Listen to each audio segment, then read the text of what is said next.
Like most Falcons fans, we are still not off the high that was that unbelievable come from behind victory against the Eagles on Monday night. But Alex, I want to ask you, Ryan Clark brought it up after the game. Is this a win, even in week 2, that saves the Falcons' chances at making the postseason, saves the Falcons season? I think, you can make a case for both sides. For argument's sake, I'll go to the other side that, it is an overreaction. Well, first of all, no division winner has ever been crowned in week 2, ever. I think, more often than not, a 1-1 start has no bearing whatsoever over a 2-0 start. Now, 0-2 starts, I think that's where the statistics start to drift into you're not going to make the postseason.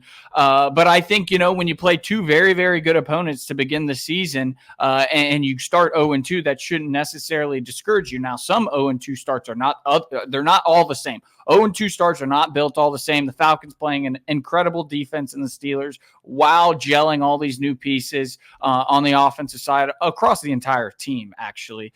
You could chalk that up to, the Steelers were just better that day. Are they a better team over the course of 17 games? I don't think that's going to be the case. And then the same argument could be made for the Philly game.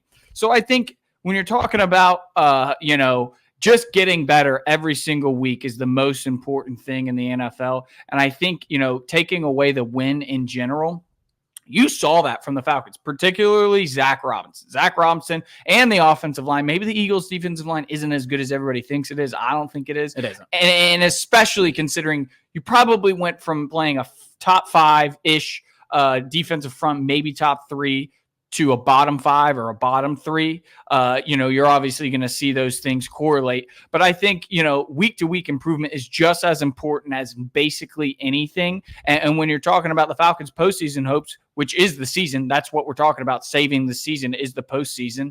That's the most important thing, is playing your best ball at the end of the season. Preseason scheduling doesn't really matter. We can go through the schedule, but it's still looking very, very, very favorable down the stretch for the Falcons, even though this first month and a half of the schedule is very difficult. Yeah, I think statistics aside, you'll hear the 0-2 stats, the 0-3 stats. Nobody makes the playoffs, but look around the league. Listen, how many good teams start 0-3? It's very, I'm saying? Like the Cincinnati Bengals start 0-2. They look terrible against the Patriots. They come back and look much improved against the Chiefs and lose a heartbreaker there. Right. But nobody's sitting here today saying, the Cincinnati can't make a push for the playoffs. So yes, obviously if they had lost that game, but I think when you combine the way the Falcons looked for 3.5 quarters of the Eagles game, and then you think about the Steelers game. Okay, so you could say an argument. Opportunities. So let's say that Kirk Cousins' game-winning drive wasn't the game-winning drive. The Eagles go down and they do kick a field goal to win the game, or that would have been to tie the game. Or no, it was to win the game. We're sitting here having a similar conversation about that the Bengals fans might be having, where they look terrible in week 1, but week 2 they were like, we lost, but it was a moral victory almost. But see, I don't see it that way. First of all, I don't think the Eagles are nearly as good as the Chiefs. Second of all, I don't think the Falcons looked that good for 3.5 quarters. I think there were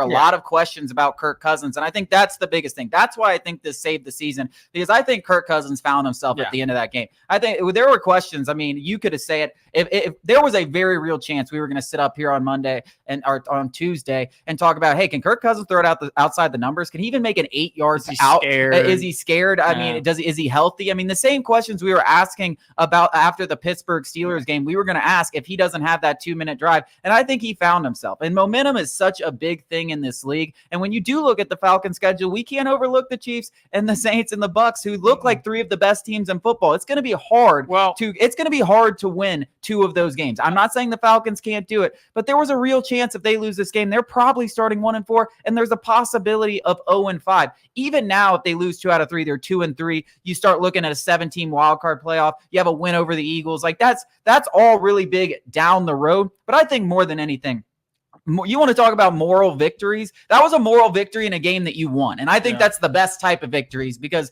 Kirk Cousins showed that he can still be I don't know about elite, but a very, very, very good quarterback in this league. He's a guy you can trust at the end of games. And I think they're going to trust him a little bit more moving forward because of what he showed in that 2-minute drive. And obviously you mentioned Zach Robinson. I thought the offense looked better overall. Yeah. I think, you lose that game. I would have been very, very down on the Falcons making the postseason. I would have been very, very down on Kirk Cousins. That all changed because of that one final drive, an opportunity they probably shouldn't have had if Saquon Barkley makes that catch. Like I said, I just was being a contrarian to be a contrarian, and I think I could make a valid case for both points. But if I was voting, I would lean that I don't think it is an overreaction. And I do think more than anything, and I wrote something on it, sportstalkatl.com, and I finished the piece with, more than anything, again, it's just reiterating what you said. It isn't really about wins and losses, though, you got to get, at a certain point, you got to start winning football games. I do think it was a moral victory for more than just Kirk Cousins. I think that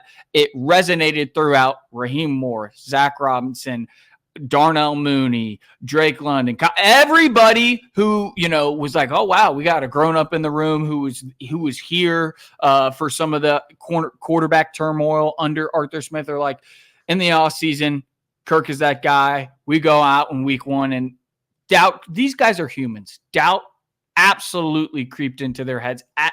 Even if it was just 1%, doubt certainly creeped into their heads. And I think doubt probably creeped into their heads and at halftime, where you're like, the red zone offense keeps spinning its wheels.